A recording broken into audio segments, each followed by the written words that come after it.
Hello children, hope you all are fine by the grace of God. Students, I need your cooperation to smoothly undergo this online session. So keep your English books, notebooks, pens and pencils with you. Children, this is your English book number 6. Here there are total 2 chapters, but for your second periodic test, the last chapter is none but chapter number 11, that is Grandpa's Pet.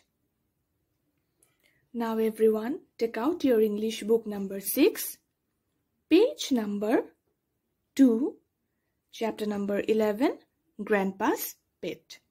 So children, before starting over this chapter,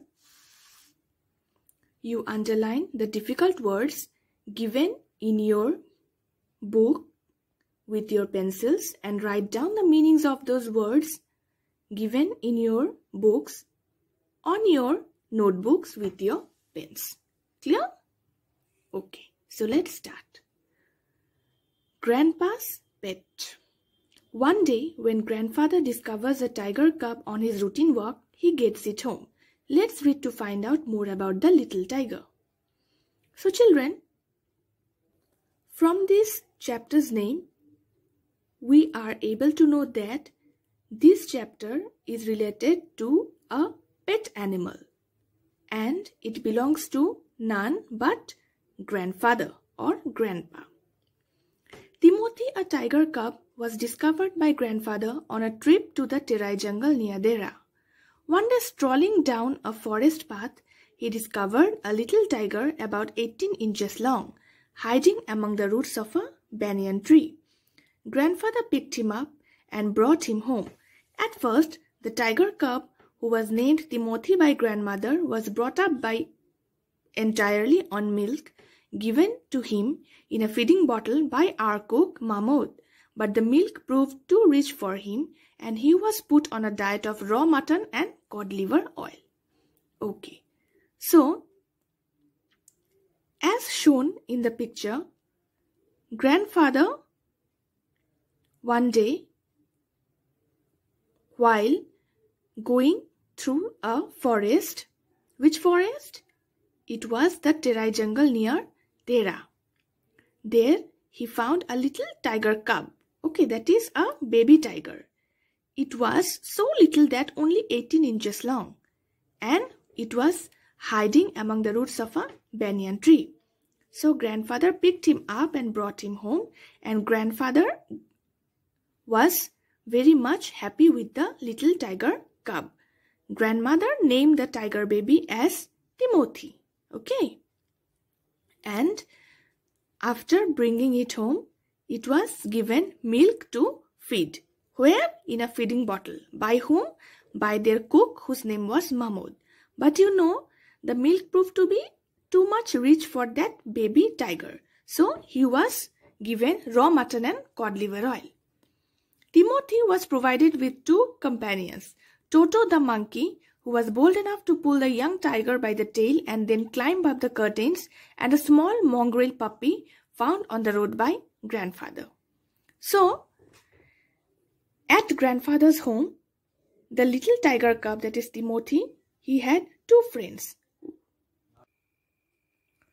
Toto the monkey, who was bold enough to pull the young tiger by the tail and then climb up the curtains, and a small mongrel puppy found on the road by grandfather. So, those 2 were the 2 friends or companions of Timothy. At first, Timothy appeared to be quite afraid of the puppy and darted back if it came too near. He would make absurd dashes at it with his large forepaws and then retreat. Finally, he allowed the puppy to crawl on his back and rest there. Okay, so before, Timothy used to be afraid of that puppy, isn't it? Because you know, though the puppy was small, still he was older than Timothy and he was scared of the puppy. One of Timothy's favorite amusements was to stalk anyone who would play with him, and so I became one of the tiger's favorites. With a crafty look in his glittering eyes and his body crouching, he would creep closer, suddenly making a dash for my feet, rolling over on his back and kicking with delight and pretending to bite my ankles. He was by this time the size of a full-grown retriever. His favorite place in the house was the drawing room, and he would make himself comfortable on the long sofa, snarling at anybody who tried to get him off. Okay, so as days went by, Timothy was growing older, slowly and slowly, and grandfather was one of the friends of Timothy with whom Timothy used to enjoy and play a lot. And as days passed and Timothy started growing older, he was by then became the size of a full-grown tiger. Okay, and his favorite place in the house was the drawing room, where he used to sleep and made himself comfortable on the long sofa. And he was very much relaxing at that sofa. Timothy had clean habits and would scrub his face with his paws exactly like a cat. He slept at night in the cook's quarters and was always delighted at being let out by him in the morning. When Timothy was about 6 months old, a change came over him. He grew steadily less friendly. Finally, when he began to stalk Mahmud about the house, grandfather decided it was time to transfer him to a zoo. The nearest zoo was at Lucknow, about 200 miles away.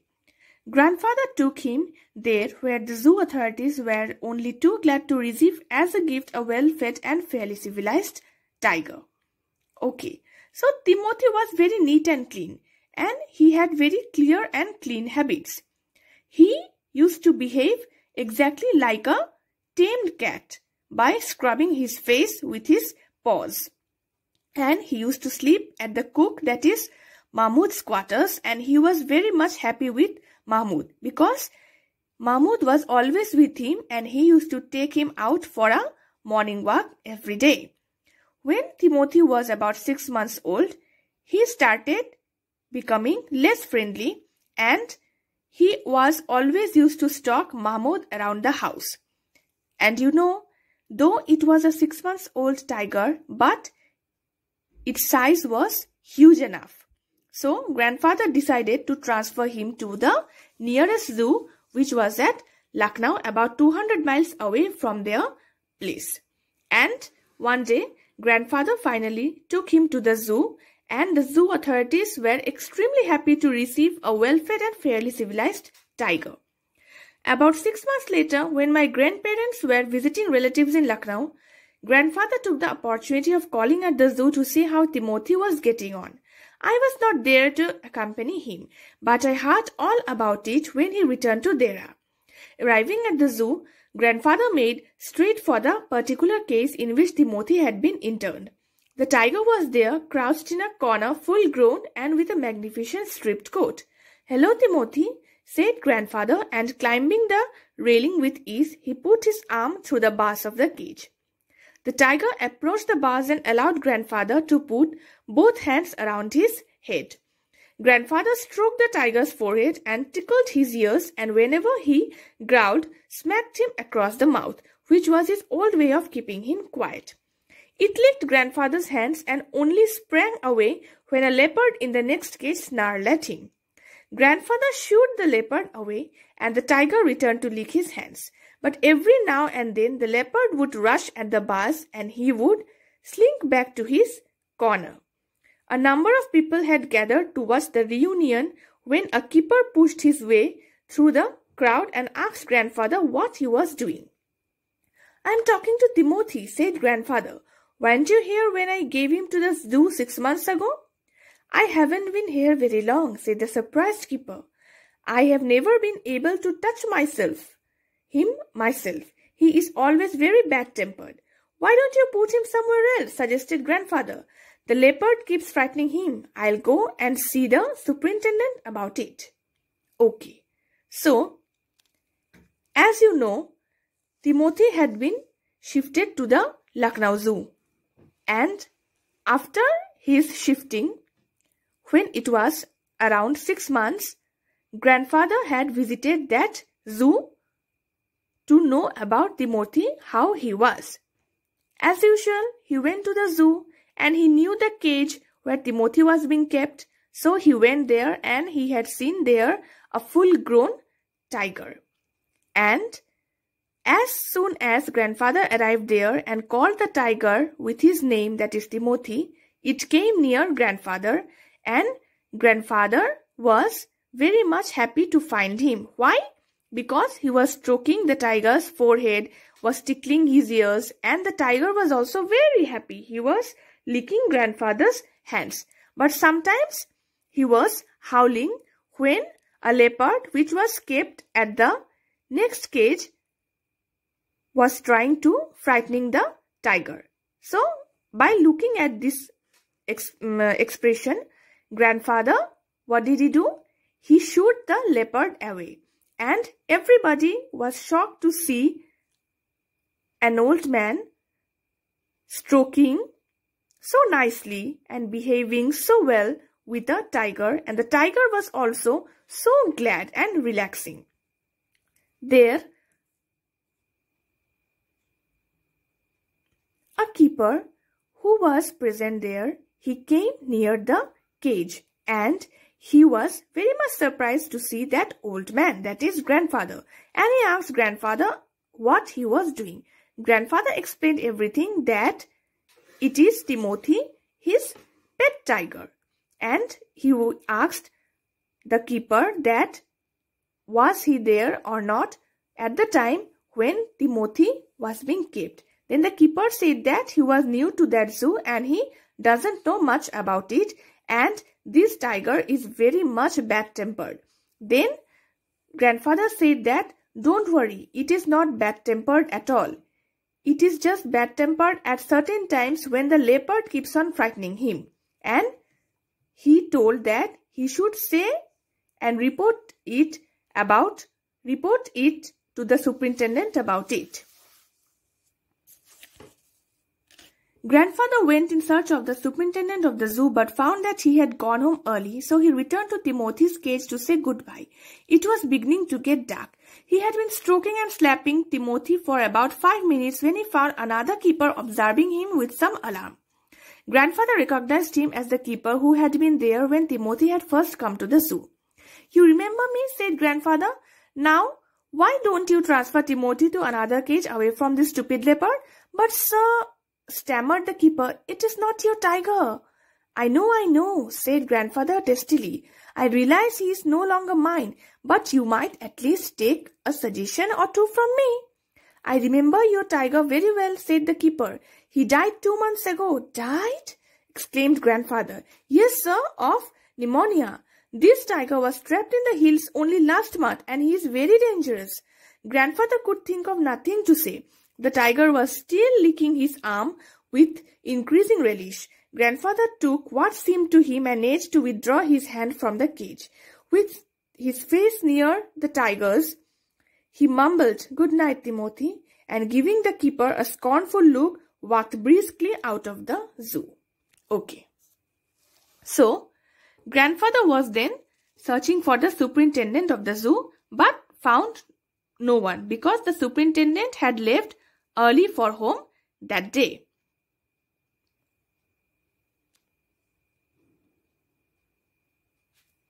So, after some time, he had seen another keeper who was watching grandfather stroking with Timothy. Then, he had recognized that keeper and went near him and said that, "Do you remember me? I was the owner of this tiger, that is Timothy. Now why don't you transfer him to another cage, because that leopard in the next cage always keeps on frightening him, and so he became bad-tempered." Then that keeper said that, "Yes sir, I remember you. I haven't forgotten you, but I'm sorry to say this is not your own tiger.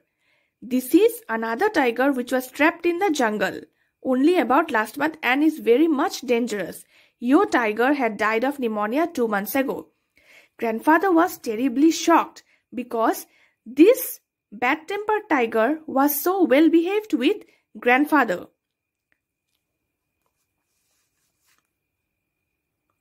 And grandfather had no words to say.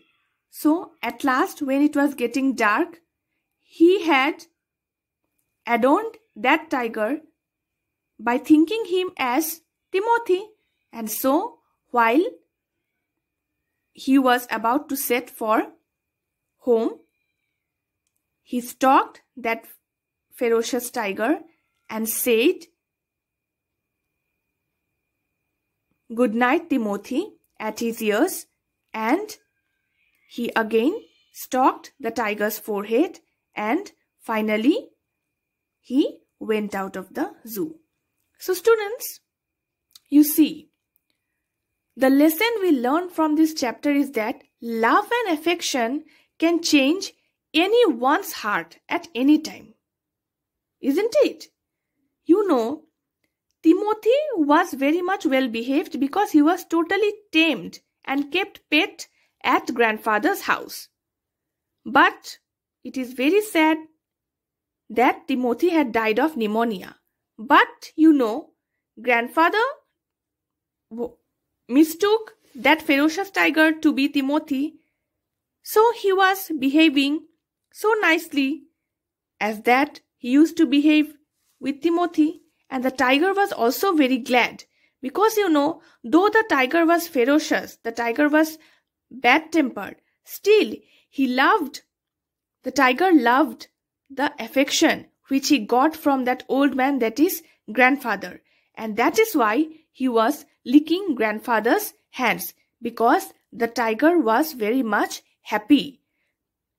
As the tiger was bad-tempered, no one used to go near him.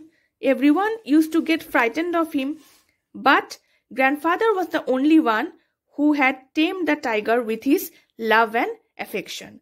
But the most sad part is that Timothy, the well-behaved tiger, had died of pneumonia. So students, you should behave well with each and everyone. You should never behave badly with anyone. And if anyone behaves badly with you ever, then you should try to change their heart with your good habits, good nature, and your good behavior.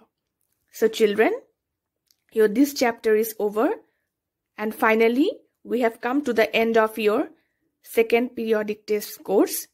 So the question answers will be provided to you in due time. Do read the chapter properly and also the question answers, and also give your exams nicely. So children, this much for today. Thank you.